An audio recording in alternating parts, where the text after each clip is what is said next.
하나님의 말씀은 예수님의 마지막 요청이라는 제목으로 여러분에게 말씀을 증거하려고 합니다. 사람이 죽기 직전에 이제 유언이라고 하죠. 유언을 남기는데 그게 정말로 중요한 얘기를 하고 싶으실 것 같아요. 왜냐하면 내가 이 세상을 살면서 마지막으로 후대에 남기는 말, 내 뒤에 계속해서 살아가야만 하는 그런 나의 사랑하는 사람들에게 정말로 하고 싶은 말, 그리고 정말로 중요한 이야기를 전달을 할 때 보통 유언이라고 합니다. 심지어는 법적으로 이제 그 유언을 공증을 받기도 하죠. 그 고인이 어떤 거를 어떻게 하기를 원하셨다라고, 재산 상속이라든가, 고인의 뜻은 이것이었다라고, 요즘은 변호사한테 그렇게 맡겨가지고 그렇게 유언을 전달하기도 하는데요. 오늘 우리가 읽은 이제 성경 말씀은 말 그대로 죽지 않으시는 분의 유언이죠. 죽지 않으시는 분. 예수님이 마지막으로 이 땅에 계실 때, 이제는 내가 아버지께로 올라가야 되는데 너희에게 내가 마지막 말을 전달을 하고 이제 나는 아버지께로 간다 하시는 그 장면입니다. 죽지 않으시는 분이 유언같이, 유언은 아니시죠. 죽을 수 없는 분이시기 때문에. 근데 유언같이 남기신 말씀이 있다면 그 말씀이 대충 얘기하진 않으셨을 거잖아요. 그렇죠? 정말로 중요한 얘기를 하셨겠죠. 그 중요한 얘기를 오늘 우리가 읽었습니다. 이 땅에서 예수님이랑 마지막 시간들을 이제 보냈죠. 제자들이. 예수님이 지시하신 갈릴리의 산으로 가라. 이렇게 예수님이 지시를 하셨어요. 그래서 제자들이 거기 이제 모인 거죠. 제자들이 그 산 위에서 모였는데, 성경을 읽어보시면 이런 표현이 나옵니다. 그 부활하신 예수님을 눈으로 보고 그분한테 엎드려 절을 하고 경배를 하고 있어요. 이 제자들이. 그러니까 하고 있는데도 뭐라고 나오냐면, 경배하나 아직도 의심하는 사람들이 있더라. 여러 사람이겠죠? 사람들이라고 표현을 한 거 보면. 우리도 좀 비슷한 것 같습니다. 우리가 예수님을 눈으로 본 적은 없잖아요, 우리는.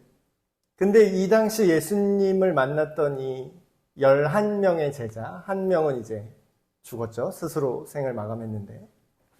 그 남아있는 11명의 제자는 살면서 예수님과 함께 밥도 먹고 같이 잠도 자고 함께 생활을 했던 11명이죠.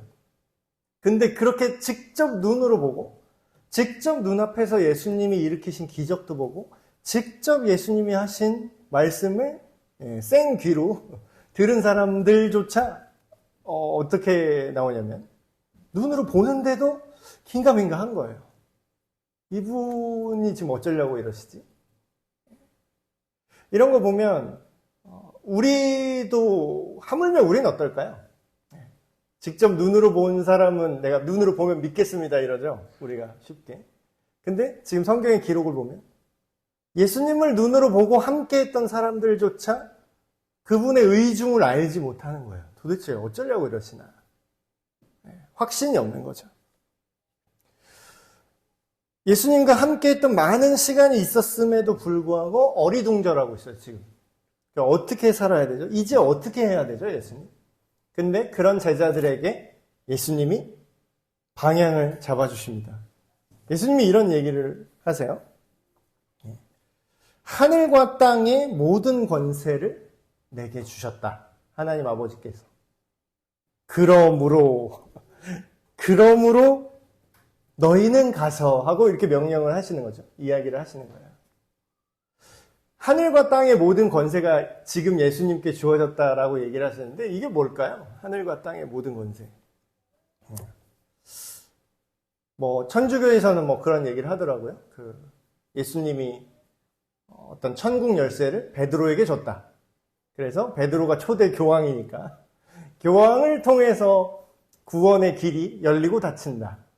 이렇게 잘못 해석이 지금까지 계속해서 내려왔는데 그 비슷한 장면인 것 같습니다.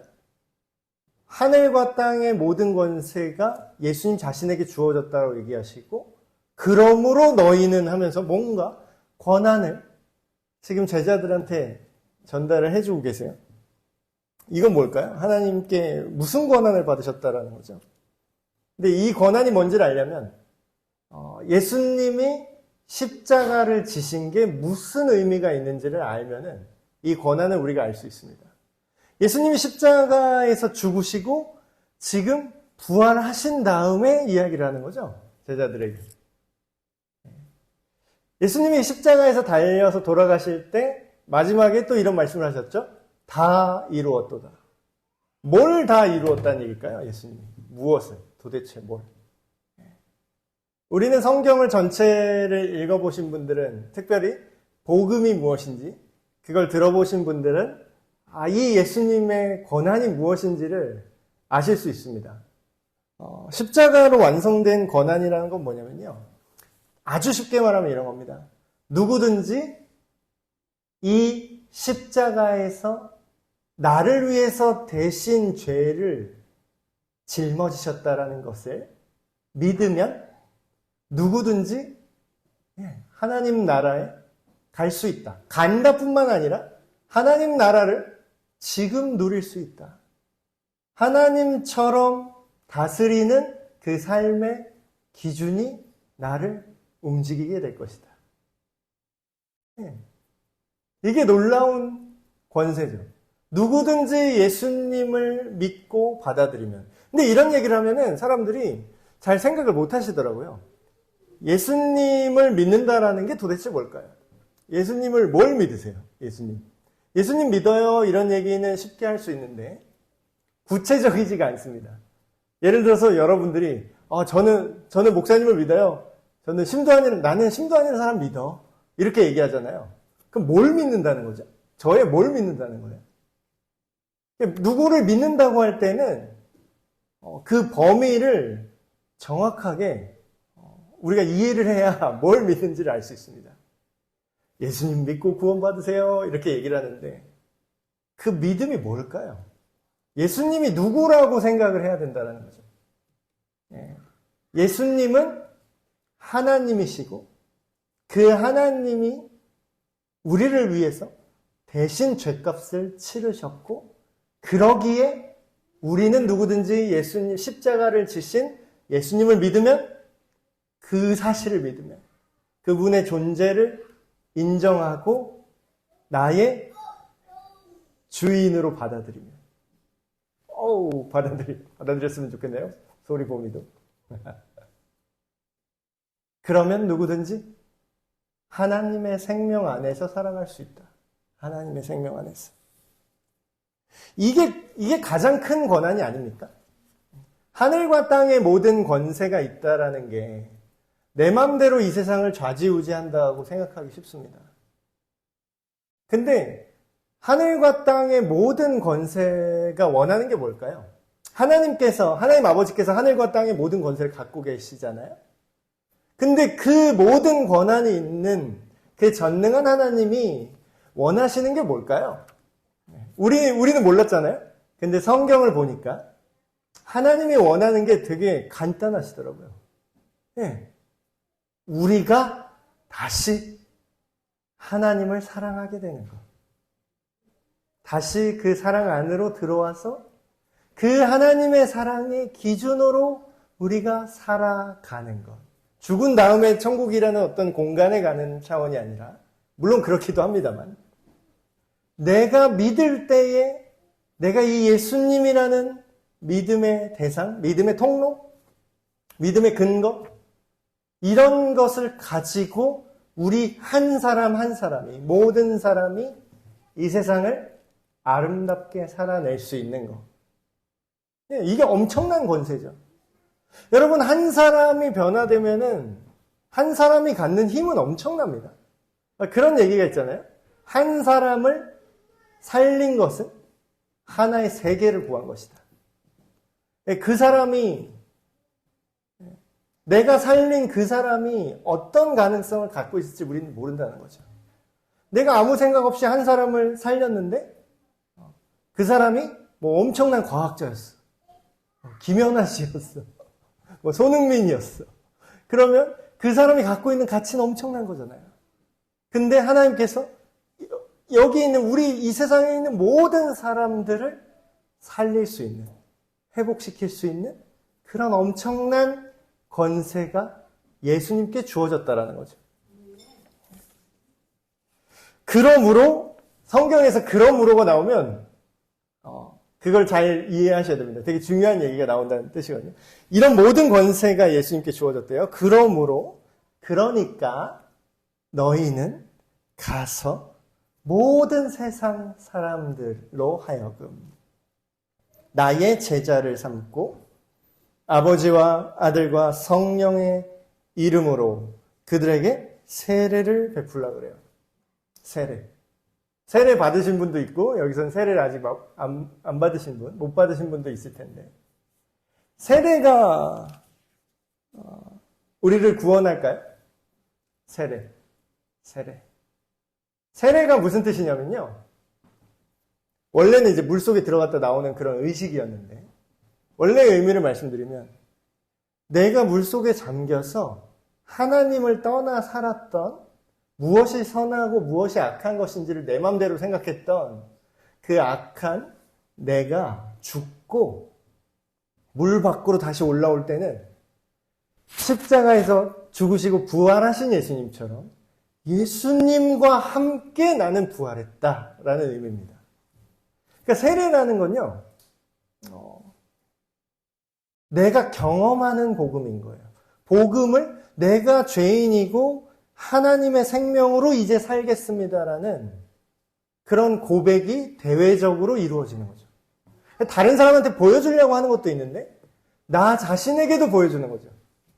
그러니까 일종의 결혼식이랑 비슷한 것 같습니다. 어떤 의미에는. 결혼식이 뭐죠? 결혼 뭐 남녀 둘만 잘 살면 되는 거 아니에요? 근데 왜 굳이 결혼식이란 걸 하죠? 왜 그런 걸 하는 걸까요? 나 자신에게도 확신하지만 다른 사람 앞에서 이걸 공포하는 거죠. 우리는 부부입니다. 우리는 하나가 되었습니다. 우리는 이제 한 공동체로, 한 가정으로 살아갈 것입니다. 네. 자기 자신한테도 한 번 더 공포가 되는 효과가 있는 거죠. 세례를 주라는 것은 그 의식을, 세례 의식, 물만 뿌리고 교회 등록교인입니다. 세례교인입니다. 이렇게 하라는 뜻이 아니라 이 의미를 깨닫게 하라는 거예요. 이제 너는 죽고 과거에 악했던 너의 죄는 이 거룩해 하신 하나님의 물로 씻기고 다시 이제는 네가 예수님으로 사는 존재가 된다. 그러고 나서 이런 얘기를 합니다. 결국에는요, 예수님께서 우리한테 유언같이 말씀하신 요청이 있잖아요. 근데 어떤 분들은 이제 명령이라고 합니다. 예수님의 명령, 마지막 명령 이렇게 표현해요. 근데 이제 제가 굳이 명령이라고 표현을 안 하고 요청이라고 한 이유가 있습니다. 요청. 제가 그런 생각이 들더라고요. 하나님이 엄청난 분인데 그분이 만약에 명령 쪽으로 하셨으면 우리는 어떻게 됐을까? 명령이라는 건 뭐죠? 안 하면 혼난다라는 거죠. 안 하면 넌 죽을 거야 라는 거죠. 명령 불복종하면 군인이 어떻게 되죠? 처벌당하죠. 근데 이제 예수님이 명령이라고 우리가 그렇게 받아들일 수도 있는데 명령이라고 하셨으면 우리는 전도 안 하면 지옥 가야 명령입니다. 명령이면 벌 받아야 되잖아. 시키는 대로 안 하면 벌 받는 게 명령이에요. 근데 이제 너무 감사하면서도 오히려 더 깊은 게 이걸 생각해 보십시오. 제가 제 아들한테 어떤 걸 얘기를 해요. 학원에 가라. 예를 들면 몇 시까지 학원에 반드시 가라. 그리고 학원은 오늘 2시간이니까 2시간 수업을 2시간을 다 듣고 와라. 막 자꾸 1시간 듣고 나올 수도 있는데. 그럼 이제 제가 명령 같은 느낌으로 얘기를 하죠. 제가 아들한테 그렇게 강력하게 이야기를 합니다. 근데 이게 과연 명령일까요? 제가 그 아들이 그걸 설령 어겼다고 해서, 물론 이제 벌을 줄 수는 있지만, 뭐 약간 혼내겠죠. 근데 정말 군인처럼 구속시키고 뭐 형벌을 줄까요, 제가? 부모가 자녀한테 어떤 간절한 마음을 가지고 무엇인가를 얘기할 때는 그걸 안 지키면 널 죽이겠다라는 뜻이 아니죠. 정말로 네가 이걸 지켜줬으면 좋겠다. 근데 어때요? 여전히 그걸 지킬지 안 지킬지는 그 자녀의 자유의지에 남겨둡니다. 그래서 저는 요청이라는 표현을 썼어요. 예수님이 마지막으로 우리한테 마치 부모가 자녀에게, 그래 네가 그걸 안 지킬 수도 있어. 그걸 안 지킨다고 내가 널 죽여버리진 않을 거야. 그럴 수도 없고요. 사랑하니까. 그렇지만 나는 너에게 간절히 바라는 요청이 있어. 그 요청이 결국에는 내가 너희에게 가르쳐준 모든 것들을 다른 사람들에게 가르쳐라. 그리고 그것을 지키게 해주지 않을래?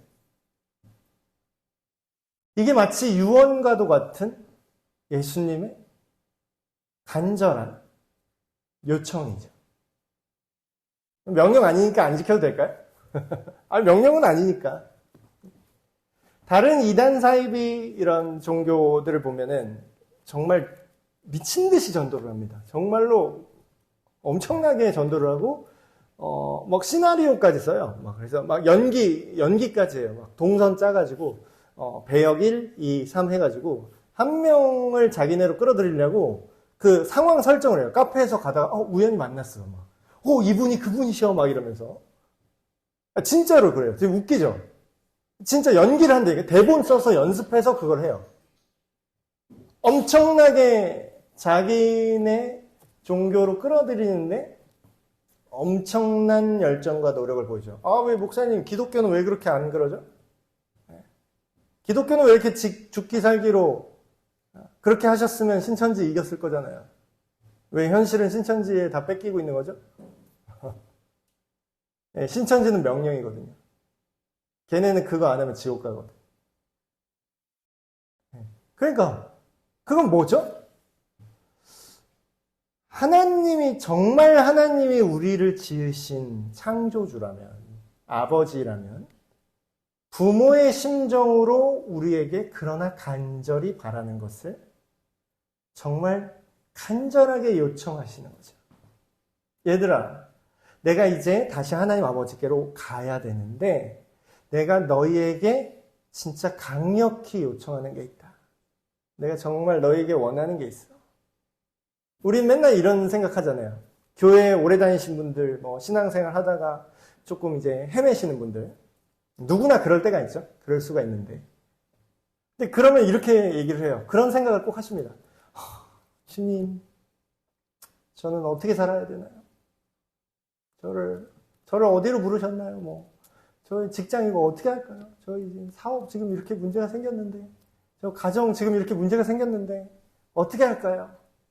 근데 사실 예수님이 우리한테 원하시는 거에 대해서 성경이 분명하게 기록하고 있는데 우리는 기록된 거를 보지 않고 왜 나는 어떻게 살아야 될지 모르겠습니다. 계속 이렇게 기도를 한다라는 거죠. 오늘 말씀에서 분명하게 얘기를 하고 있습니다. 너희에게 내가 분부한 게 있다. 분부한 게 있어. 그 모든 것을 너희가 다른 사람들에게 가르쳐 주어라. 왜 가르치냐면 니네 지식 자랑하라고 가르치는 게 아니라 니네 신앙이 나는 이렇게 예수님에 대해서 잘 알고 있거든. 나는 이렇게 성경을 잘 알고 있어. 자랑하라고 가르치는 게 아니라 그 예수님이 살길 원하는 삶의 내용을 지키도록 가르쳐라. 지킬 수 없는 내용을 가르치는 건 의미가 없는 거죠. 여러분, 가르침에 대해서 잠깐 또 얘기를 해보겠습니다. 가르침에 대해서. 여러분, 공부를 많이 하셨죠, 여러분? 여태까지 공부를 많이 하셨을 겁니다. 적던 많던 공부를 안 해보신 분은 아마 없으실 겁니다. 공부를 하시죠. 우리 애들도 공부는 왜 하는 거야? 학교는 왜 가는 거지? 거기 눈을 이렇게 하고 말해요. 공부는 왜 하는 거지? 근데 저도 이랬거든요. 공부가 뭘까요, 여러분? 공부는 사전적 정의를 제가 말씀드릴게요. 공부라는 건요, 내가 알지 못했던 새로운 것을, 좋은 것을, 내가 알지 못했던 좋은 것을 새롭게 배우는 모든 활동을 공부라고 합니다. 근데 이제 애들이 막 공부하기 싫어하잖아요. 저도 공부하기 싫은데 저도 대학원을 지금 하나 더 다니고 있어가지고 공부를 또 해야 되는 게 힘든데, 시험 보고 공부하고 학교 다니는 것만 공부라고 생각을 하는데, 진짜 공부는요, 무엇인가를 배우면 공부입니다. 내가 몰랐던 어떤 좋은 것을 새롭게 배우는 게 공부죠. 근데 공부를 하려면 뭐가 반드시 필요하냐면 가르쳐주는 사람이 필요합니다. 가르쳐주는 사람. 가르치는 것. 근데 예수님이 뭐라고 했죠? 네가 가르쳐라, 이렇게 얘기해요. 근데 이 얘기를 들을 때 저도 되게 부담스러웠거든요. 막 전도하라는 건가? 내가 선교사, 전문 선교 훈련을 받으라는 건가? 목사님, 저도 먹고는 살아야죠. 그런 생각이 들었죠. 내가 복음을 전해야 된다. 내가 막 전도를 해야 된다. 내가 막 교회로 사람 데리고 와야 된다. 그러니까 막 부담스러운 거예요. 물론 지금은 안 부담스러운데. 근데 예수님이 제자들한테 가르치라고 얘기를 했는데, 여러분들은 이렇게 받아들이시면 좋을 것 같아요. 내가 모르는 걸요, 남한테 가르칠 수는 없습니다. 이 간단한 거를 참 우리가 잊고 사는 것 같아요. 근데 복음을 전하라고 하니까, 막 전도를 하라 그러니까 막 전해야 된다라는 것만 생각하지, 내가 과연 제대로 알고 있는가라는 건 별로 생각을 안 하게 되는 것 같습니다. 제가 자주 말씀드리는 말씀이 있어요. 복음을 전하려고 부담 갖기 전에요, 예수님을, 이 기독교 진리를 다른 사람한테 전하려고 부담 갖기 전에 너 자신에게 복음을 전합시다, 이런 얘기를. 나 자신에게 복음을 전하자. 나 자신에게 복음을 어떻게 전하죠? 심도 하나? 이게 복음이란다? 자, 들어봐. 하면서 이렇게 셀프로 전하라는 건가요? 결국 뭐죠? 나 자신에게 복음을 전한다는 게 뭐예요? 내가 배우게 하는 거죠. 내가 배우게 하는 거.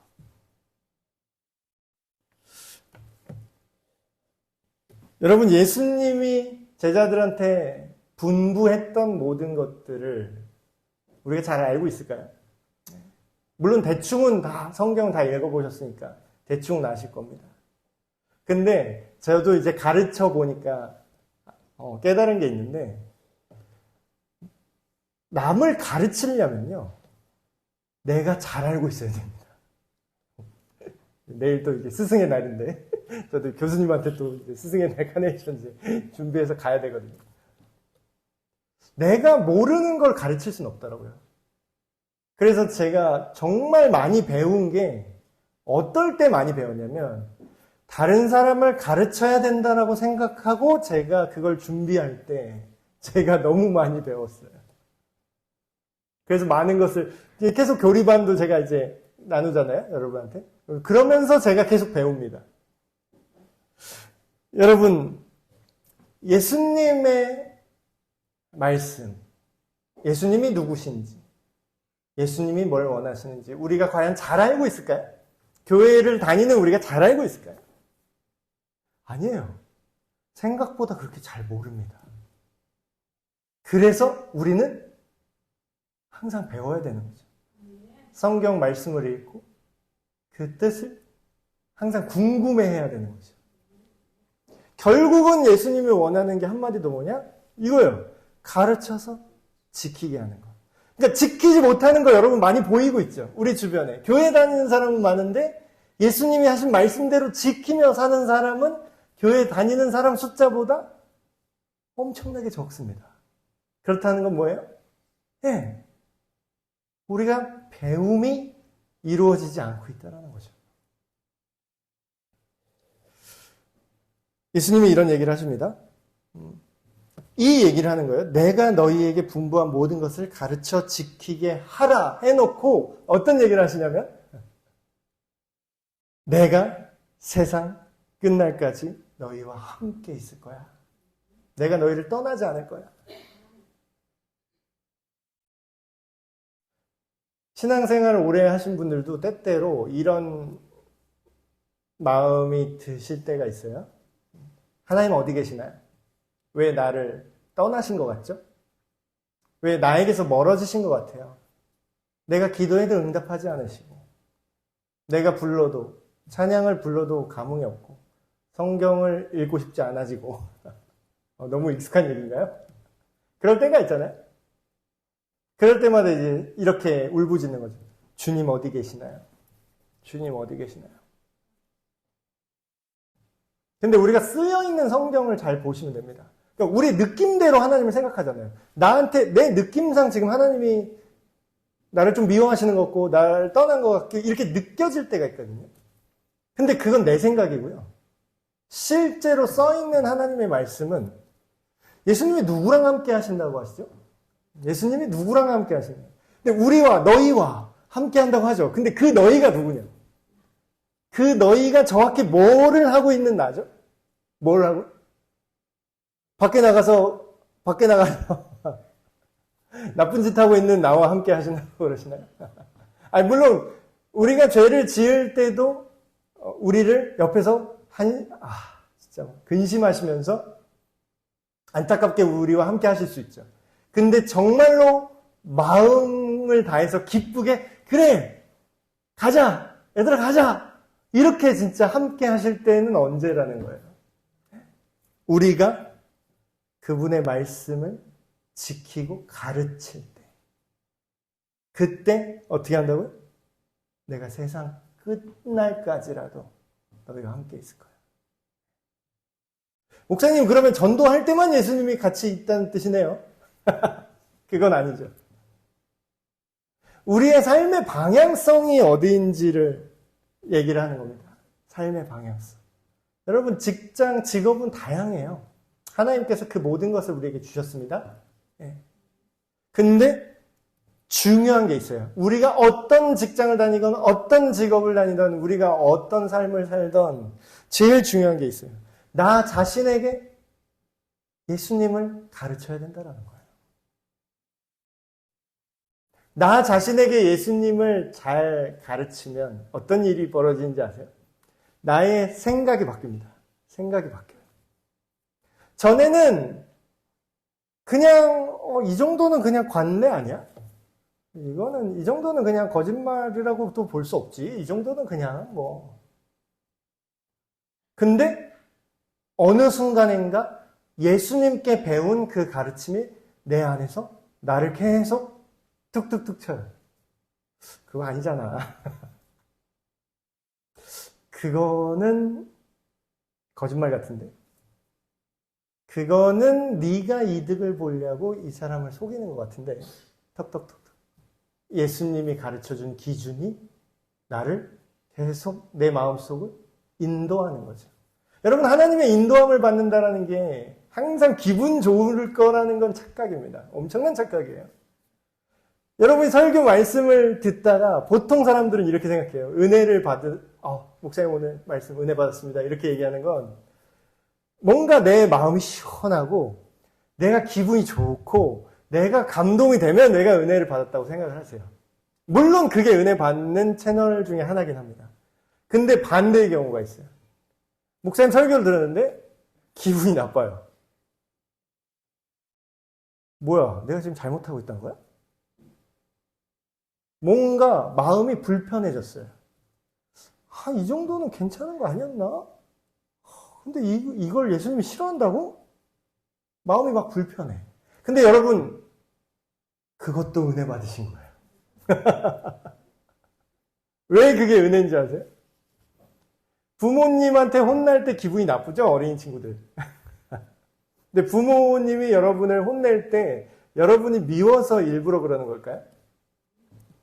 여러분이 올바른 길로 가는 것이 여러분에게 유익이 되기 때문입니다. 하나님께서 우리에게 말씀으로 예수님의 그 기준으로 우리를 계속 인도하시고 계속 교정하세요. 그때 기분이 좋을 수도 있고요. 기분이 나쁠 수도 있어요. 근데 그것을 경험한다는 것 자체는 하나님의 은혜를 받고 계신 중인 겁니다. 여러분 자신에게 먼저 예수님을 가르치십시오. 다르게 말하면 예수님에게서 배우십시오. 그냥 나 성경 공부 몇 개 했고요. 목사님 제가 성경 몇 독 했고요. 제가 저기 어디 교회 유명한 제자훈련 유명한 교회 가서요. 2년 과정으로 공부했습니다. 공부한 게 중요한 거예요? 실력이 있어야죠. 공부하러 학원만 계속 다녔어요? 시험 봤는데 매번 빵점이야. 학원 저 10년 다녔어요, 저 학원. 근데 왜 빵점이냐고. 그럼 우리가 학원을 빵점 맞으려고 다녀요? 점수 잘 맞으려고, 실력이 있으려고 학원을 다녀요. 근데 왜 교회는 그냥 대충 다니고 계속 빵점 맞으시는 분들이 많아. 제가 옛날에 그랬습니다, 제가. 교회만 오래 다녔어요. 그냥 왔다 갔다 했어요. 근데 정말로 말씀으로부터 제가 제대로 배운 배움이 없고, 그냥, 오늘 또 종교 얘기하고 지나간다, 이러고서 그렇게 갔기 때문에 실제로 실력이 하나도 없었어요. 실력이 없으니까 어떻게 되죠? 지킬 수가 없어요. 예수님의 말씀을 지킬 실력이 안 됩니다. 그럼 뭐예요? 우리가 배워야 되는 이유는 뭐죠? 우리가 예수님으로부터 가르침을 받아야 되는 이유는 뭐죠? 그 말씀을 지키기 위해서. 그 선하고 아름다운 삶을 실제로 살아내기 위해서. 교회 다니는데 언제나 멱살 잡고 싸우고 욕하고 이러면 선한 실력이 아직 없는 거잖아요. 근데 여러분 실망하지 마십시오. 지금 아직 실력이 안 될지라도 이제라도 늦지 않으셨어요. 이것에 눈을 뜨시면 돼요. 오늘 이 말씀이 의미하는 그 진짜 예수님의 요청에 다시 한번 눈을 뜨십시오. 나 교회 다녀요. 이런 거 말고 예수님의 요청에 눈을 뜨시라는 거예요. 예수님이 그냥 교회 다니라는 얘기는 심지어 써있지도 않아, 성경에. 그냥 교회가 된 거죠. 예수님을 믿는 사람들이 교회로 모인 거지. 내가 교회를 세우리라 하셨지. 근데 교회 다니라는, 교회 공동체에 소속돼서 그냥 왔다 갔다 하라는 거는 심지어 내용도 없습니다. 예수님은 뭐라고 그러죠? 나에게 배우고 내가 너에게 분부한 모든 것을 가르치고 지켜라. 이게 구원이에요. 예수님처럼 생각하게 되고 예수님처럼 말하게 되고 예수님처럼 느끼게 되는 것이 구원입니다. 저와 여러분 모두에게 우리의 영원한 참된 스승이 되신 예수님으로부터 진정한 배움을 얻고 그것을 지킬 수 있는 우리 모두가 되시길 주님의 이름으로 축복합니다.